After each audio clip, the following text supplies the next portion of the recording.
الأصول من الكافي، در کتاب اصول کافی، ثقة الإسلام أبي جعفر محمد بن يعقوب الكليني رضوان الله عليه، تبع دار الكتب الإسلامية، جزء اول، صفحه 373، از امام صادق علیه السلام: ثلاثة لا يكلمهم الله يوم القيامة ولا يزكيهم ولهم عذاب علیم. سه نفر هست که خداوند متعال روز قیامت با اونها کلامی ندارد و اونها را، گناهان اونها را مغفرت نمی کند و برای اونها عذاب بسیار دردناک.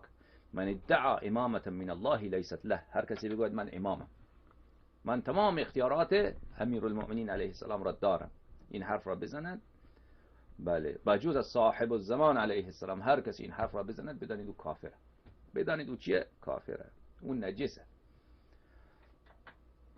و من جحد اماما من الله، و هر کسی که بیاد یکی از ائمه علیهم السلام را منکر بشود، بگوید که نه امام صادق علیه السلام علیاذ بالله امام نیست، یا بگوید امام زمان علیه السلام علیاذ بالله امام نیست، بدانید که او کافره. و من زعم ان لهما فی الاسلام نصیبا، و هر کسی که گمان بکند که آن دوتا جبت و طاغوت، گمان بکند که اونا بس حداقل مسلمان بوده اند او بله بدان که خود او کافره. متوجه هستید؟